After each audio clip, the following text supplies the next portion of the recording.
Hello and welcome to MATRI-X. Today we're going to be talking about spray grain.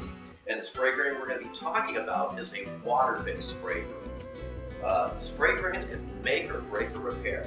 When you emboss a grain onto a piece of vinyl or leather, there is a little difference or possibly a halo between the two grains. A water-based spray grain can make the difference. What it does is it blends between the two grains to where you don't notice the migration. There's three ways to apply it. The first way is the aerosol, the pre-valve. The second is an airbrush or a paint gun. The third way is a mouth atomizer. The differences are the mouth atomizer will apply a little heavier spray grain than the other two processes. The airbrush or the paint gun will normally apply a very fine grain unless you drop down the pressure. Then you can speckle it like you can paint. Alright? The most common way is the pre-valve. This is what we're going to be talking about today, and we're going to be showing you a couple of options with using the pre-valve. Since we're going to be talking about the pre-valve, I want to talk a little bit about the problems people have. We have a lot of people who apply water-based spray grains and do not like the pre-valve. I live by the pre-valve. I buy them. I go through a case of 100 at a time. So one of the things I want to talk about is when you're using a pre-valve and you're bending over or you're shaking the spray, in other words, you're moving like this to spray it, what you can get is propellant. And the propellant will clog up the interior of this because it freezes your spray grain. Not only that, it gets into your spray grain, changes how it works. So whenever you're using a pre-valve, if you read the instructions, there's instructions here. It says never go over 30 degrees, which is about this point, especially when they're new. But if you're moving around like this, if you're trying to spray, you can see all that propellant coming out. Be very careful of that. It can cause you a lot of problems. The number two problem is the tips here. The tips get clogged up.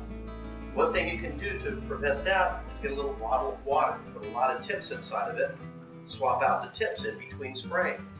That way you always have a fresh tip, your spray grain is working correctly. The third thing you can do is you can get one of these alcohol sprayers that have a concave tip. The inside of this can actually fit inside.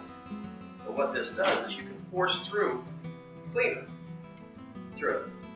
This way you can keep the inside of this clean. If it's clogged where this is not pushing it out, then you can get one of these little piano wires or reaming wires. If you're using these, don't push it in, screw it in. If it's too big of a tip, try another one. But only don't do a lot of pressure, just screw it in like this if you're going in. Okay? It should go all the way in and out again. On the top, you do the same thing. Just screw it in.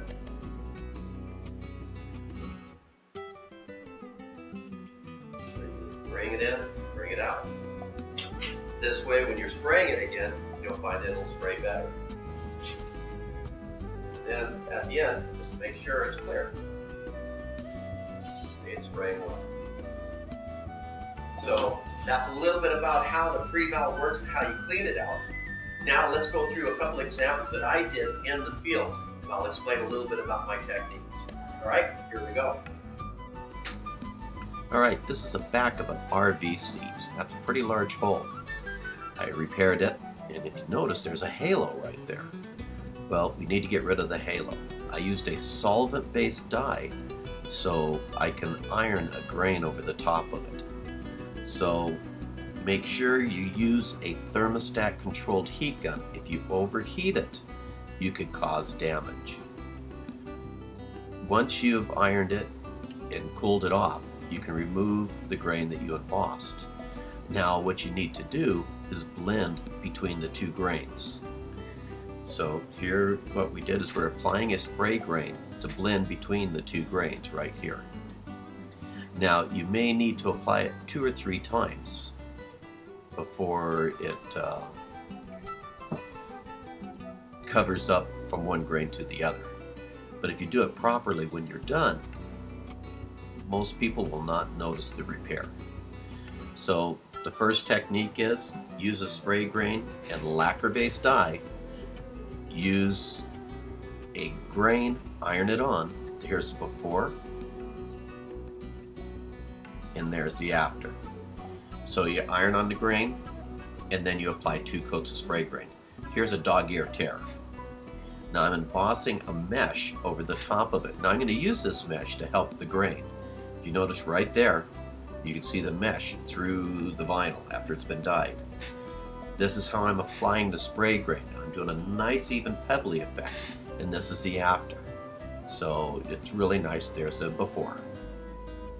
So that's a very simple way. This is a BMW, very common. This is a cold process, not a hot process. So we're going to be sanding this repair smooth. So now we have to progress between a smooth surface and a textured surface. So what we'd like to do this time is build up between the smooth surface and the textured surface by applying several grains over the smooth sanded surface. Now in BMWs, they have a little heavier grain. So a technique that I use to apply a little heavier grain is I will use a heat gun. And you notice how I'm doing little bursts of spray grain? What this does is it dries instantly and applies a little heavier pebble effect. Now on a BMW, if you left it as a pebbled effect, it would look different. It would look kind of pebbly where you did the repair, and everything else would be a nice even grain. So one of the tricks that I use is I wet sand it. I get our Excel cleaner and I sand down the whole surface. Then you wipe up all the excess, spray another coat when you're done, and I do this new car warranty for service departments, and I haven't had a complaint yet. And what this does is it blends the 2 grains together to where they really look nice. Again, your before, and there's your after. All right, let's get to the next technique. This is also an RV, and that's a wide open gap. And what I'm doing is I'm going to use the mesh to help pull the gap back together again. Now, on this particular surface, if you look closely, which I brought the camera up close so you can see this, there's a bunch of little craters and loose material in there. So if I applied a spray grain onto it, it would never really cover properly. It'd always look a little rough. So what I'm doing is I'm taking my finger and I'm going to rub in the grain. This way it's going to fill in all the nooks and crannies, as my parents used to call it, the imperfections. And here I'll bring it up close so that you can see how now it's all smooth. You see me in the upper right hand corner videotaping it. It's a smooth surface now. Now take a look at how I'm applying the grain. All I'm doing is I'm applying a nice fine pebble grain over the surface because this is a fairly light grain. Once you get a grain about like this, which is a nice surface, you have to dye the vinyl. Once the vinyl is all dyed, then what I do is called dry sanding.